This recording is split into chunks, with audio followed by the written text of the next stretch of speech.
அழைக்கின்றாரே நம்ம அண்ணா சாமி அழைக்கின்றாரே. மாயன் மயம் ஆன்மீக அன்பர்களுக்கெல்லாம் என்னுடைய அன்பான பணிவான ஆசீர்வாதத்தை தெரிவித்துக் கொள்கிறேன். மாயன் மயம் உங்கள் நலன் பொருட்டே இறையருளாலும் குருவரலாலும் மாயன் மயல தொடர்ந்து ஆன்மீகம் சார்ந்த நல்ல நல்ல விஷயங்களை எல்லாம் சோழி பிரசனம் அப்பட்டவற்றையெல்லாம் சொல்லி வருகின்றேன். உங்களுக்கும் எனக்கும் இடையே உள்ள ஒரு ஆன்மீக தொடர்பே இந்த மாயன் மயம் தான். மாயன் மயனை நீங்க தொடர்ந்து சப்ஸ்கிரைப் பண்ணுவதன் மூலமாக இந்த நட்பு ஆன்மீக நட்பு தொடரும்.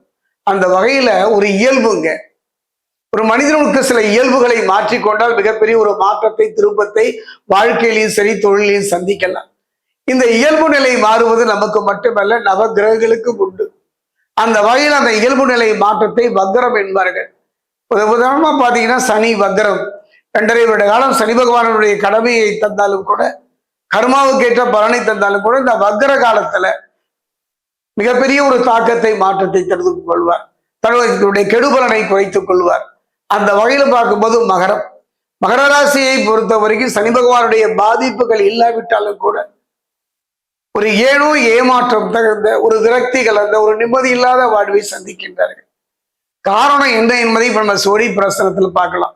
பொதுவாகவே வக்ரம்னு பாத்தீங்கன்னா ஒரு கிரகம் சூரியனில் இருந்து 5, 6, 7, 8 வீடுகளில் சஞ்சாரம் செய்யும் பொழுது அதை வக்ரம் என்று சொல்வார்கள் ஜோதிட விதி.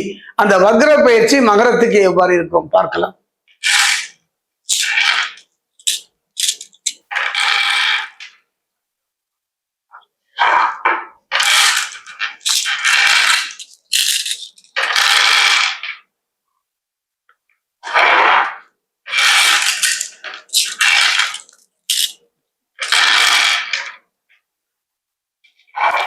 மகர ராசி அன்பர்களே, நான் சொன்னேன் அல்லவா, சனி பகவானுடைய பாதிப்புகளே இல்லை.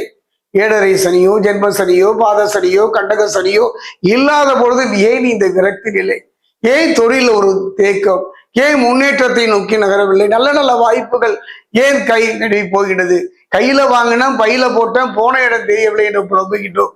இதற்கெல்லாம் காரணம் என்றால் கர்மாவின் பலன் என்றுதான் சொல்லுவேன். இப்படிப்பட்ட ஒரு சூழ்நிலையில சனி பகவான் வக்ர நிலை அடைகின்றார். தன் இயல்பு நிலையை மாற்றி மகர ராசிக்கு என்னெல்லாம் தரப்போகின்றார் என்பதை பார்க்கின்றோம். சனி தற்போது சாதகமான 3ஆம் வீட்டில் சஞ்சாரம் செய்கின்றார். அற்புதமான ஒரு யோக பலன் தான். இதுவரை உங்களுடைய கனவுகள் மெய்ப்படாமலே போய்விட்டன, கனவுகள் காணல் நீராகவே போய்விட்டன.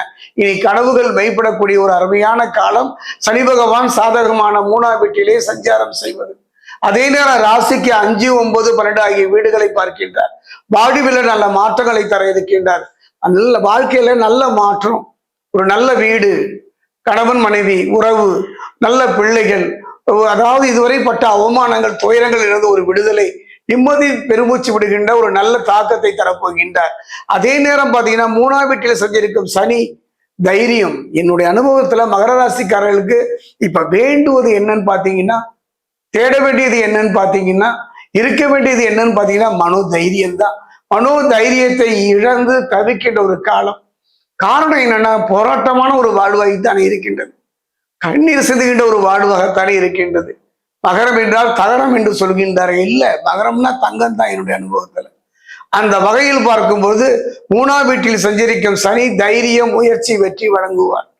குறிப்பா சொல்லப்பட வக்ரம் அடைவதோடு குருவின் பார்வையால் சுபத்துவமும் பெறுகின்றார். இந்த சுபத்துவம் பெறுவது முழு பலனை அடிக்கணும்னா இந்த சனி வக்ர காலத்துலதான். குருவின் பார்வையால் சுபத்துவம் அடைந்திருப்பதனால நற்பலன்களை நீங்கள் இந்த காலகட்டத்தில் எதிர்பார்க்கலாம். 138 நாட்களாக இருந்தாலும் கூட, குறுகிய காலமாக இருந்தாலும் கூட, கடந்த கால கசப்புகளும் ஏமாற்றங்களும் மறைந்து அடிவயிற்றிலே எதிர்காலத்துல பயம் இல்லாமல் நிம்மதியான வாழ்வை நடத்துவதற்கான ஒரு வாய்ப்பு. அதே நேரம் பாத்தீங்கன்னா அதாவது துன்பமும் துயரமும் தொடர்ந்து அதிகரிக்கின்றது. ஒரு கேள்விதானே, கவலைப்பட வேண்டாம். இந்த துன்பமும் துயரமும் படிப்படியாக குறைவதற்கான வழிமுறைகளையும் நல்ல மாற்றங்களையும் தருவார். அதே நேரம் 5ஆம் வீட்டை பார்க்கும் வக்ர சனி நல்ல முன்னேற்றத்தை ஏற்படுத்துவார். குறிப்பா பார்த்தீங்கன்னா பிள்ளைகளால் இருந்து வந்த கவலைகள் நீங்கும். அது மட்டுமா, குடும்பத்தில் சுப செய்திகள் வந்து சேரும். குறிப்பா பாத்தீங்கன்னா பாக்கிய வீட்டை பார்க்கும் வக்ர சனி மன கசப்புகள் விலகும். கணவன் மனைவிக்குள்ள, பிள்ளைகளுக்குள்ள, உறவினர் மத்தியில, சகோதர சகோதரிகள் மத்தியில, ஏன் முதலாளி தொழிலாளிக்கு மத்தியில, மற்றவர்கள் மத்தியில இருந்து வந்தால் மனக்கசப்புகள் விலகினாலே போதும். ஒரு சந்தோஷமும் நிம்மதி தானே. அதை அடைகின்ற அத்தனை பலன்களையுமே சனி பகவான் இந்த வக்ர காலத்துல மகர ராசிக்கு தருவார். அதே நேரத்துல பாத்தீங்கன்னா ஒரு உயர்கல்வி, பிள்ளைகளுக்கு உயர்கல்வி, பிள்ளைகள் சார்ந்த விஷயங்கள்ல அக்கறை செலுத்துவீர்கள். சனி தன் சொந்த நட்சத்திரமான உத்திரட்டாதியில வக்கரம் செய்கிற இது ஒரு காலகட்டம். அது மட்டும் கிடையாதுங்க, உத்திராடம்னு சொல்லுவாங்க. 2, 3, 4ஆம் பாதம் நட்சத்திரக்காரர்களுக்கு ஒரு யோகமான பலன் தான். குறிப்பா இந்த நட்சத்திரக்காரர்கள் மகரத்திலே இருக்கக்கூடிய 3 நட்சத்திரமும் அற்புதமான யோக பலனை பெறக்கூடிய ஒரு காலமாகத்தான் இந்த சனி வக்ர பயிற்சி அமைகின்றது. நல்ல முன்னேற்றம் ஏற்படும்.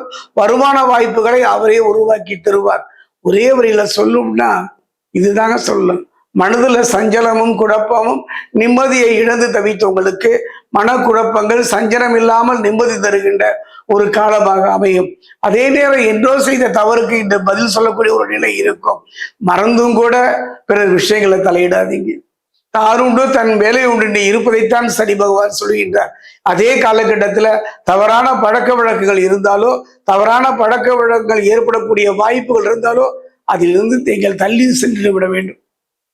காரணம், மகர ராசியினுடைய அடிப்படையே குணம்தான்.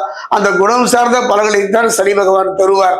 அந்த வகையில பொன் வைக்கும் இடத்துல பூ வைக்கிற மாதிரி ஒரு நல்ல நிகழ்வுகளை மகர ராசிக்காரர்களுக்கு தருவார்கள். கவலைப்பட வேண்டாம் மகர ராசிக்காரர்களே. எத்தனையோ வாழ்க்கையில எத்தனையோ பேர்களுக்கு ஏணியாக இருக்கின்றீர்கள். பிற எத்தனையோ பேருடைய துன்பங்களையும் துயரங்களையும் தோளில் சுமந்தீர்கள். இனி கவலைப்பட வேண்டாம். உங்க வாழ்க்கையில இந்த சனி வக்ர பயிற்சி குறுகிய காலமே இருந்தாலும் கூட நல்ல ஒரு மாற்றத்தை தரக்கூடியதான் அமையும். அதாவது பாத்தீங்கன்னா மகான்கள் சித்தர்கள், இது உங்களுக்கு தான் நான் சொல்றேன். மகான்கள் சித்தர்கள் எல்லோருமே ஆலயங்களை அமைத்தார்கள். அந்த ஆலயத்துல சில நிகழ்வுகளை நடத்தினார்கள். நம் பொருட்டு தான் அதுல ஒண்ணுதான் திருக்கல்யாணம். கடவுளுக்கு திருக்கல்யாணம், மீனாட்சி திருக்கல்யாணம், சீதா திருக்கல்யாணம், பெருமாளுக்கு திருக்கல்யாணம் நடத்தி வைத்தார்கள். ஏன்? நம் வாழ்வில இப்படிப்பட்ட ஒரு நிகழ்வு நடக்க வேண்டும். கடவுளுக்கு மட்டுமல்ல, நம் கணவன் மனைவி உறவு நன்றாக இருக்க வேண்டும். நல்ல கணவன் நல்ல மனைவி அமைய வேண்டும். எதிர்காலத்துல நிம்மதியாக வாழ வேண்டும். சின்ன சின்ன மனக்கசப்புகள் இல்லாமல் வாழ வேண்டும் என்றெல்லாம் ஒரு நிகழ்வு வர வேண்டும் என்பதற்காகத்தான் இதை சென்று பார்க்க செய்தார்கள். நம்ம நடத்தி காட்டினார்கள். இந்த தெய்வ திருமணங்கள், இந்த கடவுளுக்கான திருமணம் கடவுளுக்கு மட்டுமல்ல, நவ கிரகங்களுக்கும் உண்டு. அந்த வகையில சனி பகவான், இது நான் உங்களுக்காக தான் சொல்றேன். மகர ராசிக்காக தான் கிட்டத்தட்ட 4-5 வருட காலமா தொடர்ந்து சொல்லிட்டு வரேன். நம்முடைய பிரச்சனைக்கெல்லாம் என்ன காரணம் ஆணி வரைத்தான் சொல்ல போகின்றேன். ஜூலை மாதம் 31ஆம் தேதி 3வது வெள்ளிக்கிழமை சுயம்பு சனீஸ்வரன் ஆலயம் என்று சொல்லக்கூடிய தேனியில் இருக்கக்கூடிய கொச்சனூர்ல இருக்கக்கூடிய அந்த சனி பகவான் ஆலயத்துல சனி பகவானுக்கு திருக்கல்யாணம். அருமையான ஒரு நிகழ்வு. தூரமாக இருக்கு, கையில காசு இல்லை அப்படிலாம் நினைக்காதீங்க. வாய்ப்பு இருந்தால் ஒரு முறை சென்று நின்று தரிசித்து பாருங்க. ஒரு நிகழ்வை சொன்னாலும் உங்களுக்கு புரியும். சனி பகவானுடைய திருமண காலம். அன்றைய காலகட்டத்துல நீலாதேவி ஆசையோடு அன்போடு சனி பகவானை நெருங்குகின்றார். சனியோ சிவனிஷ்டையில் இருக்கின்றார். ஆசையோடு அன்போடு நெருங்குகின்ற சனி பகவான் நம்மை பாராமக இருந்து விட்டாரே என்று விநாசகாலே விபரீத புத்தி என்பதை போல அவர் மனம் கோபப்படுகின்றது, ஆத்திரப்படுகின்றது, பொங்கி போகின்றார். கணவன் தன்னை உதாசீனப்படுத்தி விட்டதாக நினைக்கின்றார். பிடி சாபம் என்று சனி பகவானுக்கே ஒரு சாபம் தருகின்றார். சனி பகவானே, என்னை பார்க்காத உன் கண்களின் பார்வை கெடுபலனை தரட்டும். சனி பகவான் கண்பிடித்து பார்க்கின்றார், நிலைமையை உணர்கின்றார். தன் மனைவியை அருகில் அழைக்கின்றார், உச்சி முகர்ந்தால் அரவணைத்துக் கொள்கின்றார். திகைத்து போகின்றார். இவ்வளவு பெரிய சாபம் கொடுத்தும் சனி பகவானுக்கு கோபமோ ஆத்திரமோ இல்லை. அப்போது சனி பகவான் சொல்கின்றார், விதியோ வினையோ சிவனின் அருளோ அதை பற்றியெல்லாம் எனக்கு கவலை இல்லை. உன் மீது வைத்த அன்பு என்றும் குறையாது.